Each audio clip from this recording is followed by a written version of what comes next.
Hey, Shalom, Makif Shalom. First and foremost, as always, I want to give all praise, all honor, and all glory to Yahweh, Bahasham, Yahweh Shai, Bahasham, Rachakudash.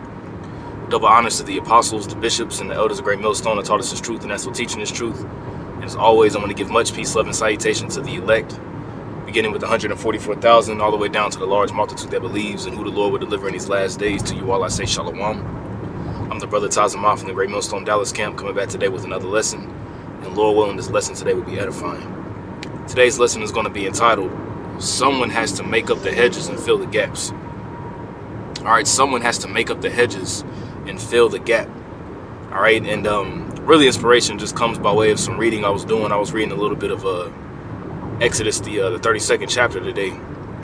You know, whenever you read Exodus, the 32nd chapter, all right, it goes into whenever Moses went up into the mount to receive the commandments. All right, and Jake was pretty much, Jake was down below the mount, and they had asked Aaron to, to make them gods, all right, to make them gods that they can worship, because they thought that Moses was just they thought that Moses pretty much just dipped out, even though he was up in the mount receiving the commandments and the chariot was right there, The angel of Yahweh, Ba'ashem Yahweh Shai, which that angel was Yahweh Shai, was right there in the midst. Make a long story short, Jake started, Jake made the golden calf, and, it was pretty much down there getting buck nasty, into all kinds of orgies, which that was the ritualistic custom, if you will, to sacrifice to that idol, that golden calf. All right. Which Jake has always been into idols, man. Ever since we came out of Egypt, Israel's been completely a stubborn, disobedient people. From the time that we came out of Egypt up until this day, but we're just at the worst time now. But Moses pretty much had to intercede because, the Lord, which he was really testing Moses, but the Lord pretty much was like, look, stand back. I'm about to smoke these people. I'm about to smoke these niggas, and I'm gonna restart with you. And I just thought about it. I'm like, man, any nigga would have just been like, yeah, you know what, Yahweh, go ahead and do your thing. You know what I'm saying? Yeah, you can just start over with me. And just try to take the preeminence, which, like I said, the Lord was really just testing Moses. But any other Jake would probably be like, yeah, you know what, matter of fact, hell yeah, you can just start fresh with me. Just start fresh with me. But Moses pretty much had to, fill the gap. He had to take himself out the equation, just as Yahweh Shai. He was the greatest example. He had to take himself out the equation, whenever he had to go on the cross. Yahweh Shai is the ultimate individual that filled the gap.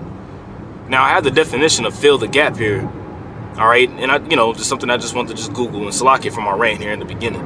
But it says fill the gap is an idiom that means to add what is needed to something to make it complete.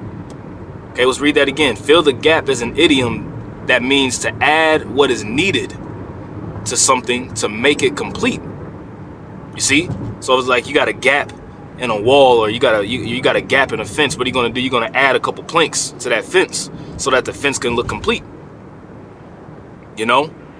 Like the house of David. The scripture says that the Lord he's filling up the breaches thereof. As a matter of fact, let's get that real quick. Because somebody has to fill the gap. Somebody has to make up the hedge and fill the gap, and it's not necessarily a comfortable thing. This is Amos chapter 9. This is Amos chapter 9, verse 11. All right, it says, "In that day will I raise up the tabernacle of David that is fallen, and close up the breaches thereof." You see that? Now, let's get close up the breaches, because what that means is that the Lord is closing up the breaches between the northern kingdom and the southern kingdom. And when it comes to the house of David, there's not going to be no separation. You're not going to have no just Negro-only Israelites, or that vexation between the northern and the southern kingdom is no longer going to be there amongst the house of David. Okay? Because when King David was on the scene and his kingdom was established, you had the 12 tribes of Israel that collectively, all right, were together. He ruled over the house of Judah, for 7 years in Hebron, and then he ruled in Jerusalem for 33 years. Okay, Now that word breaches thereof, that word breaches is parataza. Okay, parataza. And you get the definition here. It says bursting forth. You know, and it makes me think about how the Lord, you know, I think it's in Isaiah 28. I'll see if I can find it here in a second. But where it talks about how the Lord is pretty much going to do something new, in a sense, whereas like it's going to be as in Mount Perazim, you know, and he had bursted forth to save David. You know, he had bursted forth to save King David and the Israelites whenever the Philistines was attacking us. And it was like a bursting forth. So it says bursting forth or a breach.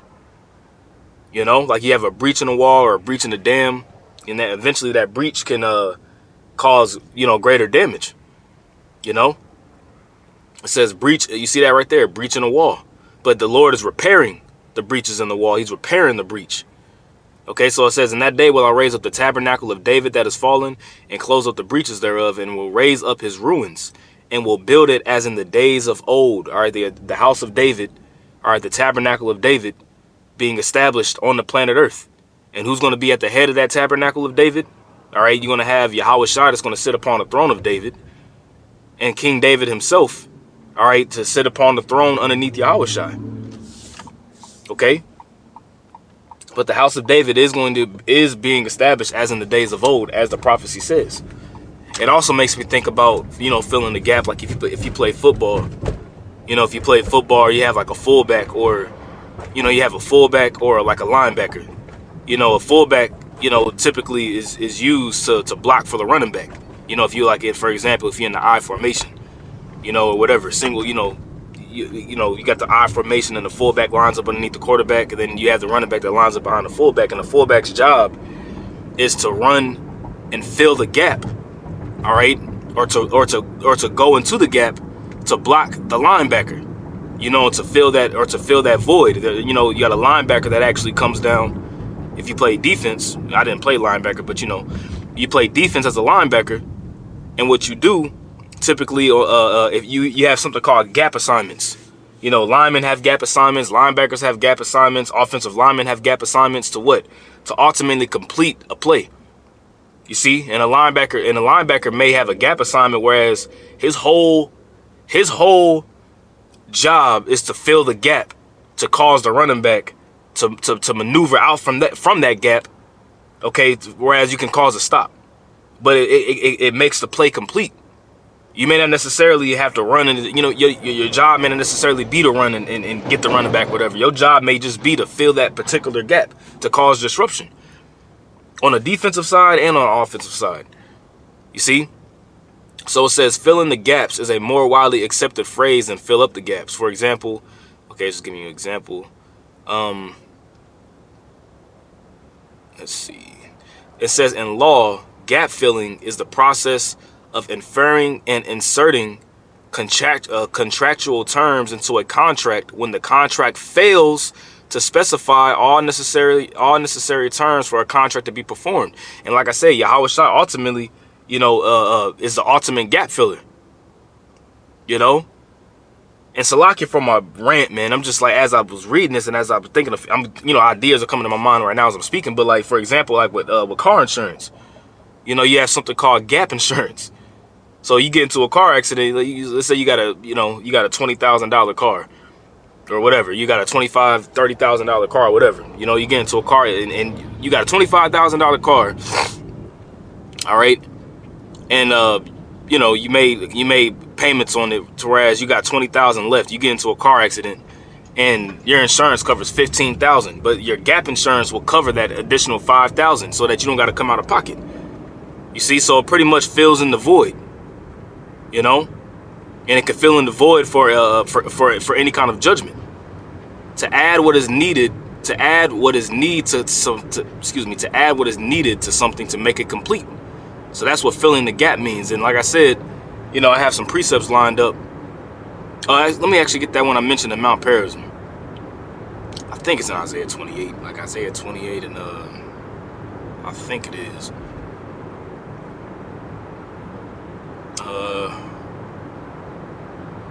Here we go. This is Isaiah 28 verse 21. It says, for Yahweh shall rise up as in Mount Perazim. And that word Perazim is paratizah, I want to say it is. The same word for breach. Okay, that word is paratizayim. All right, which is with that yum at the end of it makes it plural. Says breaches. You see that? A mountain in Palestine. It says possibly the same name as Baal Perazim, which was the scene of a victory of David over the Philistines located in the valley of Rephaim, south of Jerusalem on the road to Bethlehem. You see? And the Lord rose up in that day and was pretty much was as a breach. was as a breach into the Philistines, man. He discomfited the Philistines. Okay? So it says, for the Lord shall rise up as in Mount Perazim, he shall be wroth as in the valley of Gibeon. And that's where the Lord, I want to say in the valley of Gibeon, that's where the Lord caused the sun to stand still and the moon to stand still for Joshua, if I'm not mistaken. Okay? That he may do his, as a matter of fact, I just want to verify what I'm saying.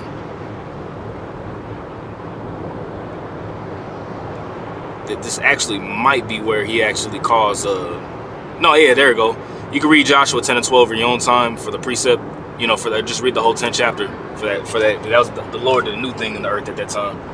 And that's when it says that he obeyed the voice of men. It says, for the Lord shall rise up as in Mount Perazim, and he shall be wroth as in the valley of Gibeon, that he may do his work, his strange work, and bring to pass his act, his strange act. And the Lord is going to do strange wonders in these last days for us too. You see, but we have been commanded as well. You know, like I said, beginning with Yahweh Shai and in our ancient forefathers and prophets, we have been commanded to what? To fill in the gaps. Because who else is going to do it? Who else is going to stand up for the evildoers? Who else is going to, you know, speak the word in sincerity and in truth, and not shun, you know, and not shun to declare the whole gospel of Yahweh B'Shem Shai? Who else is going to do it? We have been commanded to do it. You see, you ain't going to have these other camps, you know, for the most part, that's not going to bring out the full 100% truth, because they may be worried about losing members because it's not quote unquote world friendly or whatever the case may be. You see, they're not going to tell them 100% truth because ultimately it's going to mess up their money and things of that nature. We don't give a damn about all that. You know, we'll do the dirty work. We'll do the blunt work of filling in the gap, filling up the gap, and taking the blow. Because ultimately, what that's going to do is going to make the finished product. It's going to make the finished product complete at the end of the day.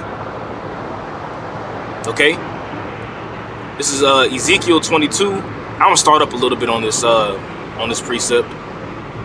Okay, this is Ezekiel 22 and 17. It says, and the word of Yahweh came unto me, saying, son of man, I'm sorry, not Ezekiel 22. I meant to say Ezekiel 12.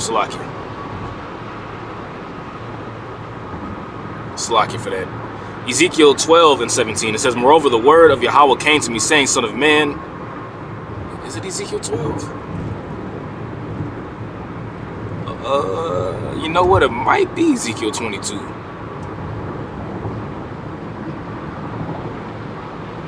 I might have just started a little bit too high. Hold on.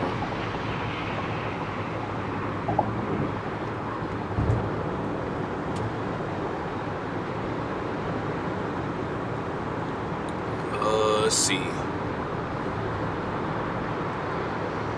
It might be Gap.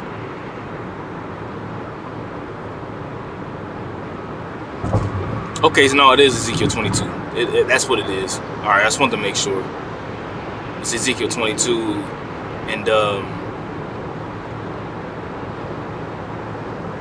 right, I'm starting at verse 23. It says, and the word of Yahweh came. Salakia for that. The word of Yahweh came unto me, saying, son of man, say unto her, thou art the land that is not cleansed, nor rained upon in the day of indignation. Okay, and he's talking about the land of Israel, because we're a people before a place. It says, there is a conspiracy of her prophets in the midst thereof. Now, what does this word conspiracy mean? All right, this word kun meaning with, and spiracy or spire meaning to breathe, or kun meaning like together, and then spire or spiracy means to breathe. So literally means to breathe together. That's what conspiracy means. You see? So it says, there is a conspiracy of our prophets in the midst thereof, like a roaring lion ravening the prey. And you got false prophets that are out there, all right, who are really hirelings, man.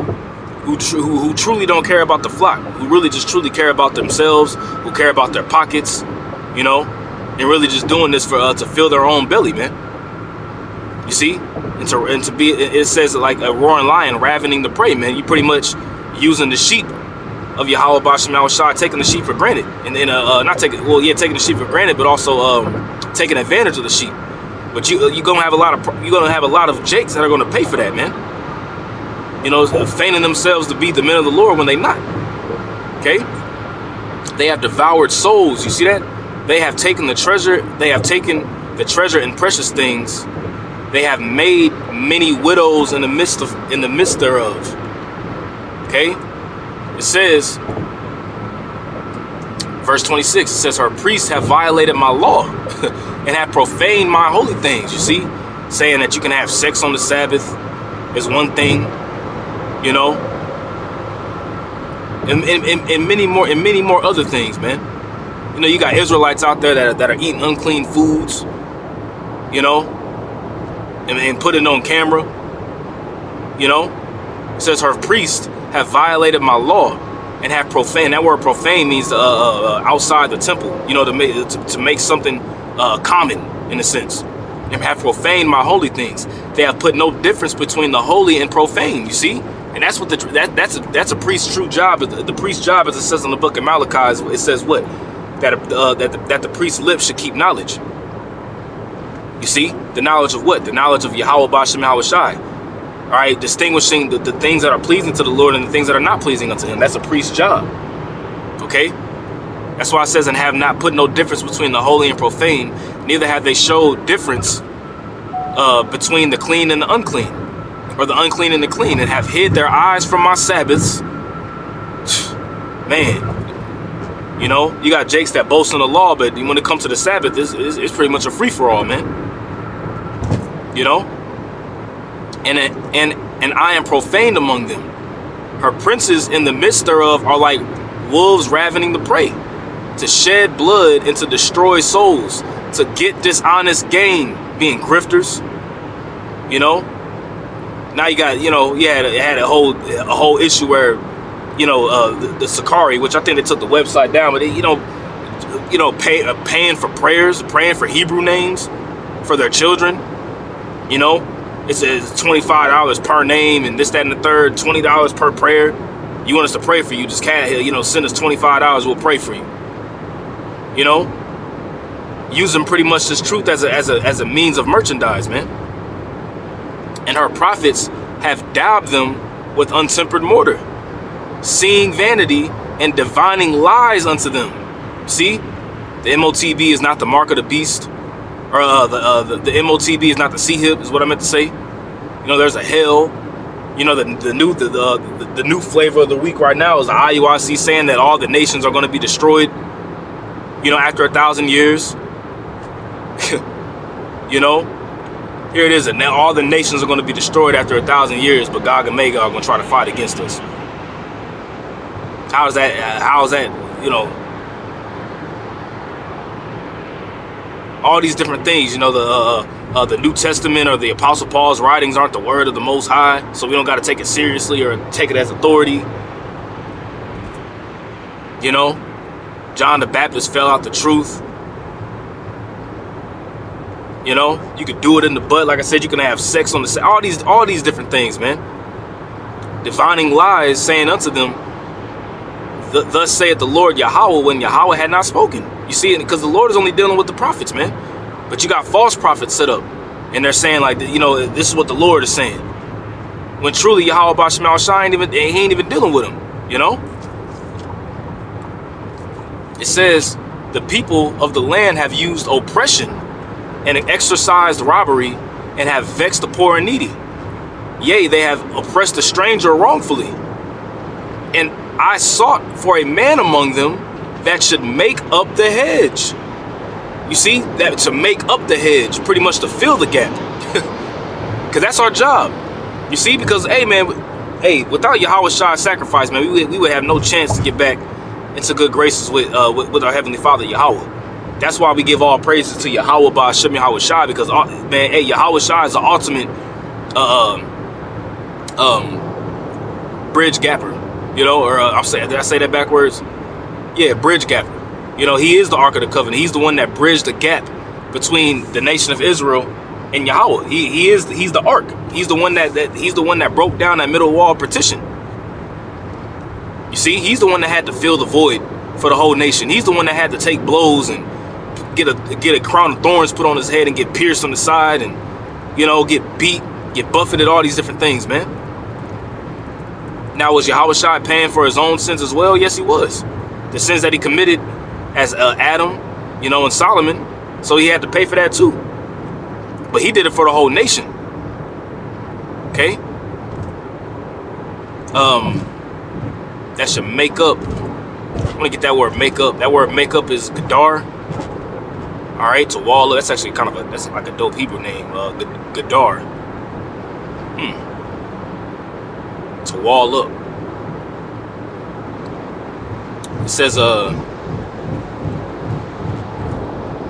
Salakia, wall up or off. You see, build a wall, because when you got a breach in your wall, man, that's you're leaving. You pretty much, when you got a breach in your defenses, you're leaving it open for attack.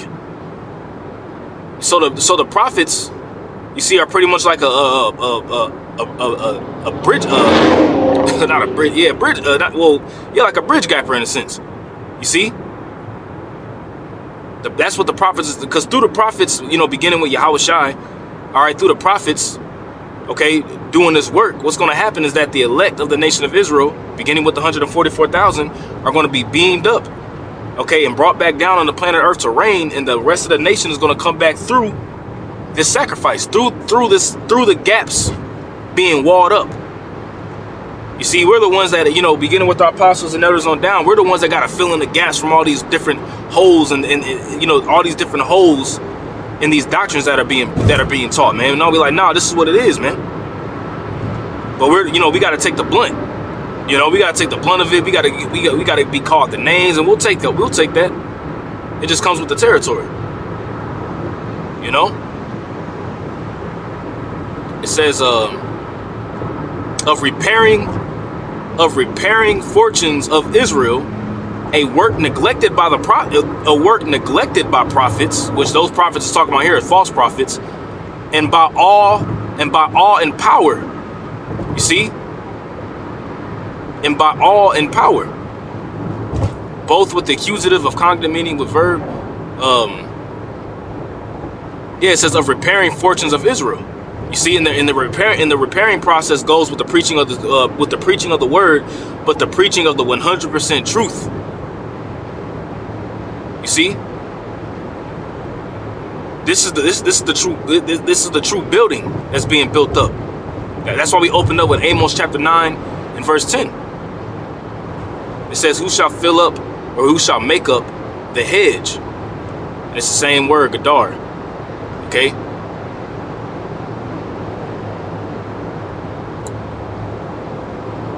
It says, and stand up and stand in the gap, or stand in the breach. You see, before me for the land, that I should not destroy it, but I found none. You see, because the only ones that are going to do it is the elect. Okay, Ezekiel represents the elect. Okay, this is Jeremiah chapter 5, verse 1. It says, "Run ye to and fro through the streets of Jerusalem, and see now, and know, and seek in the broad places thereof," which the broad places is talking about the streets. All right, the broad places thereof. If ye can find a man, if there be any that executeth judgment. Okay, how do you execute judgment? You execute judgment by telling the truth. That's what. And I got another lesson queued up. Lord's will, I'll probably do it tomorrow. But that's it's a message to the house of David. Okay, a message to the house of David is to what? To execute true judgment, man. That's what we're commanded to do. You see? Just as a matter of fact, just to pull one precept on that, Jeremiah 22. Let me find the verse. Jeremiah 22. And 1, thus saith the Lord Yahweh, go down to the house of the king of Judah, and speak there this word, and say, hear the word of Yahweh, O king of Judah, that sitteth upon the throne of David. Okay, and I want to say that he was talking to Jehoiakim here, if I'm not mistaken. It says that sitteth upon the throne of David, thou and thy servants and thy people that enter in by these gates. And this is, you got to think spiritually, you got to think figuratively here, because we are the house of David being risen up. Thus saith Yahweh, execute ye judgment and righteousness.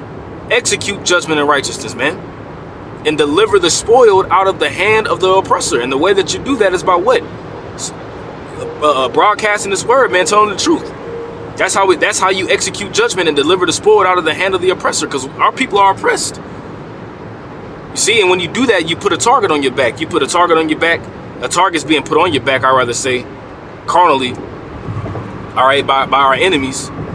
You see, but the problem is that Jake doesn't want to have, a target on their back, because it feels like it's going to affect them in a world stance. They don't truly believe that Yahweh Ba'Shem Al Shai, all right, will be with them in judgment. You see, it says, and do no wrong, okay? Do no violence to the stranger. And the stranger here is talking about an Israelite, the fatherless, which you talk about the Israelites, the widow, neither shed innocent blood in this palace.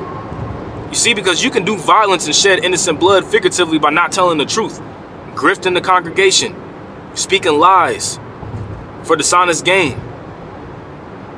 That's not what we're commanded to do. The house of David is to execute true judgment, man. Okay?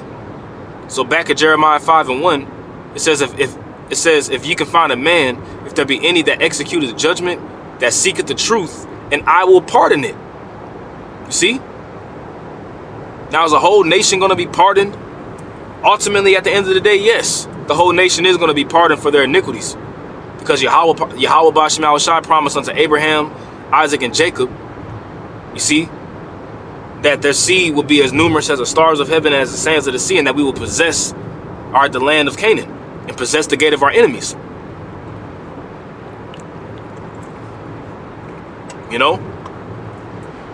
But 2/3 of our people here in America, as well as the rebels across the four corners of the earth, are going to be purged out.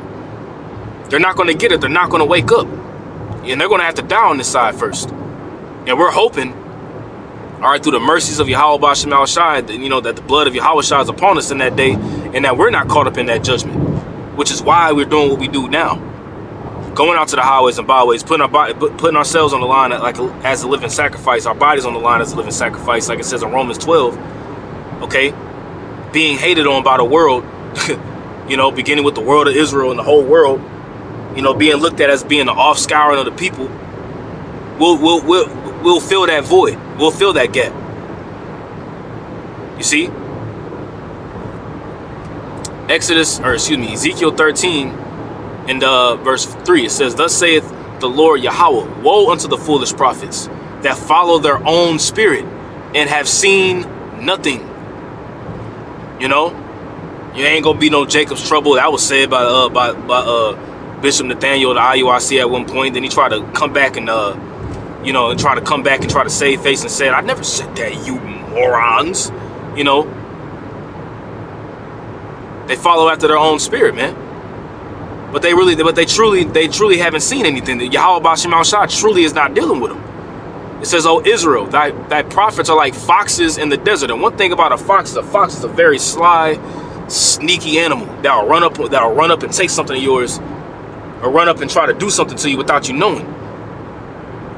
Foxes are very slick, slick oil can. what the apostles say, oil can Larry, or like an oil car salesman, or a car salesman. Not all of them, because you got brothers that sell cars, but you know what I'm saying. You pretty much having the gift of gab.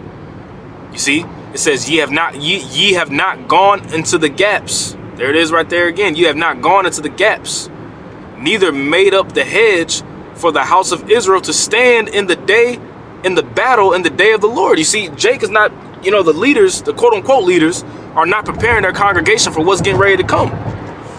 All hell's getting ready to break loose, man. But you got Jake worried about, what kind of garment they're going to wear at the Passover.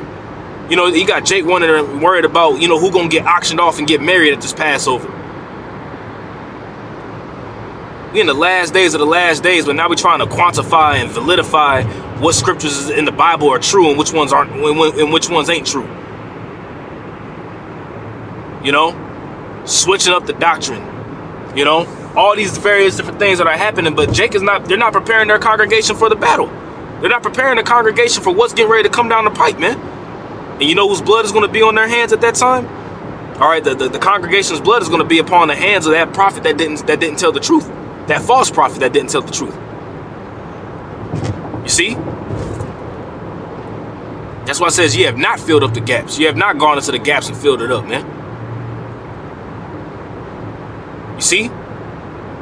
But when you're not thinking about yourself, okay, when you're not thinking about yourself and you're legacy minded, okay, you're gonna put all that behind you and you're gonna stand in the gap, man. And like I said, it ain't comfortable, man. You think it's fun? You know, unless you just got that mindset. We know individuals that played in the NFL, whatever the case may be, and you gotta have a special mindset to just run up full speed and run into a 300-pound lineman at full speed, and your whole job is just to fill that hole. And you just hit that person as hard as you can. You know what I'm saying? Like, you got to have a special mindset to do that. You got to be a little bit crazy. You see? And we're a little, and you know what? You know, we are a little bit crazy. You know, we're actually very crazy in a good way. We're crazy in righteousness. This is a crazy task that we're doing. To these people, we look crazy. And but you know, that's how we're supposed to look. You know? We're supposed to look crazy. It's like a fence, you know what I'm saying? Like I mentioned earlier, you know, you fill up that gap and that fence may look a little bit, you know, the fence may be off colored, you know what I'm saying? But the gap is there. But eventually, what are you going to do, man? Eventually you can paint over that fence and make it all look collectively beautiful. But in order for that gap to be filled, the fence may look a little bit tacky, but it's doing the job though. Versus having a big ass hole in the fence. You know, whereas somebody could come through a big ass hole in the wall, or somebody can come through and, you know, you got to open it in your defenses. That's why you have a fence for protection, or, you know, for privacy. You know, Jeremiah 23 verse 22. All right. Start at verse 21. It says, I have not sent these prophets, talking about these false prophets, yet they ran. I have not spoken to them, yet they prophesied. That's what it means to ran. That's what, as the scripture says, that he may runneth that readeth it. You see, but it says, but I have not sent them, but they ran. You know? Let's read this to the LT. I have not sent these prophets, yet they run around claiming to speak for me. Ooh, man. I have given them no message, yet they go on prophesying. You know, they prophesying lies and deceits. You know? 1 second. All right, verse 22. I'll read it in the NLT still.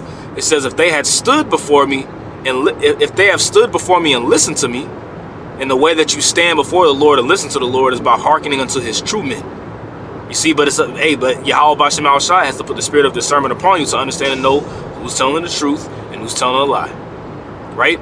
It says they would have spoken my words, and they would have turned my people from their evil ways and deeds. And that's our job. And the only way that you could do that is by telling the truth. You see? Repentance.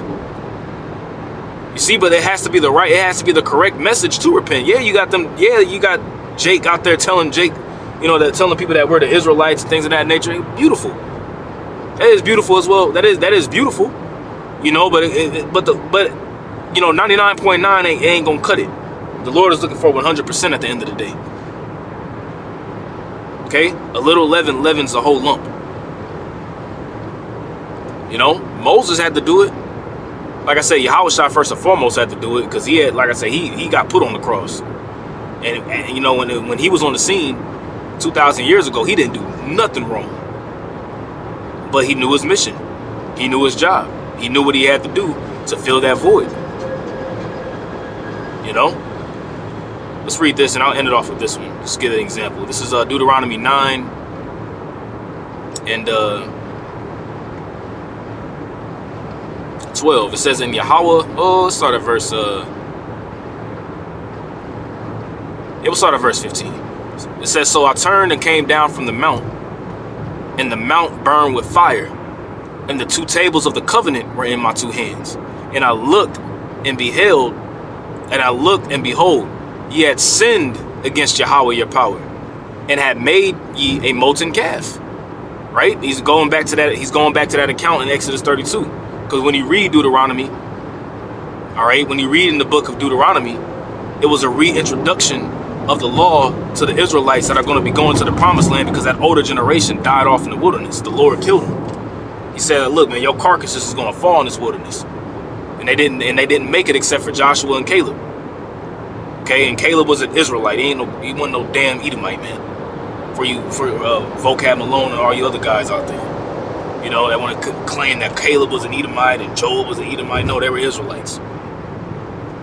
Okay, it says, ye have turned aside quickly out of the way which Yahweh had commanded you. Mind you, they just received the when you read in Exodus 20, they received the commandments. You know, and the second commandment was, have no other gods before me.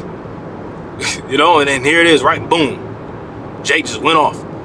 And I took the 2 tables and cast them out of my 2 hands and break them before your eyes, which was symbolic, letting you know that that first covenant way, it couldn't be followed perfectly. You see, it was broken. Okay. And I fell down before Yahweh as at the first, 40 days and 40 nights, because he was up there in the mount for 40 days and 40 nights. So he came down, all right, and he man, look, check out Moses' mindset. So when he seen Jake doing that, because mind you, when you read in Exodus 32, like I said before, the Lord was like, man, look, I'm about to consume these. I'm finna consume these people, and I'm just gonna start over with you. Moses could have easily been like, man, you know what, hell yeah. You know, but let's see the mindset of Moses. Let's see how Moses took himself out the equation, right? And I fell down before Yahweh as at the first, 40 days and 40 nights. I did neither eat bread nor drink water. He fasted, right? Because of all your sins which he sinned. He's like, look, he took himself out the equation and fasted for the whole nation. You know, and humbled himself for the whole nation. Right? He said, for your sins which he sinned, in doing wickedly in the sight of Yahweh, to provoke him to anger. For I was afraid of the anger and hot displeasure. He was like, man, I was afraid. I feared from what the Lord was getting ready to do to y'all. What he said he was going to do to y'all. I feared. You see? Wherewith Yahweh was wroth against you to destroy you.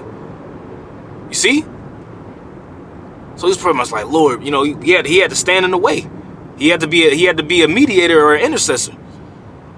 He was like, Lord, you know, like, Lord, please don't do this to your congregation, don't do this to your, you know, you promised Abraham, Isaac. He looked back. He was legacy minded, man. He had to stand in the gap right there, because the Lord was about to make a breach in the nation, man. Like I said, it was a test. Of course, the Lord was testing Moses' integrity, you know. But the Lord was like, man, I'm finna make a move. I'm finna burst through on these niggas. But Moses had to stand there. It was like he had to be the one to bridge the gap. He had to be the one to close the breaches at that point. You see? For I was afraid of the anger and hot displeasure wherewith Yahweh was wroth against you to destroy you. But Yahweh hearkened unto me at that time also. He was like, because the Lord listened to what Moses said.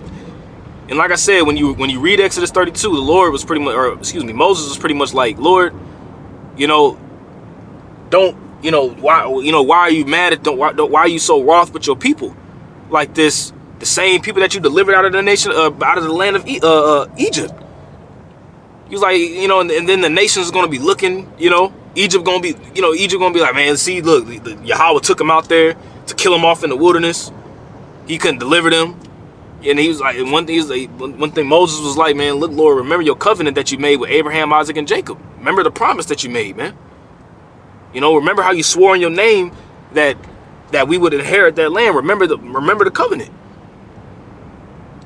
You know? It says, and Yahweh was but Yahweh hearkened unto me at that time also. And Yahweh was very angry with Aaron to have destroyed him. So he's like, man, look, the Lord wanted to kill Aaron, the high priest. You see, he was like, man, look, the Lord wanted to kill him. And I prayed for Aaron also the same time. You see that? He bridged the gap. He filled the breaches at that moment. And that's our job to do this, man. Our job, we've been called to fill the gap, to fill the breaches up. And it's not comfortable to do so. But we've been commanded and called to do it. You know, so Lord willing, this is an edifying lesson. You know, like I said, I was just doing some reading, and I was like, you know, it was just an interesting concept that came to my mind through the Spirit. Salakia for the rants that I had, you know, but you know, I pray that this was an edifying lesson. I want to give all praise, honor, and glory to Yahweh, Bashem Yahushai, Bashem Rachakodash. Double honors to the apostles, bishops, and elders of Great Millstone that taught us the truth and that's still teaching the truth. And as always, much peace, love, and salutation to the elect. Until next time, I say shalom.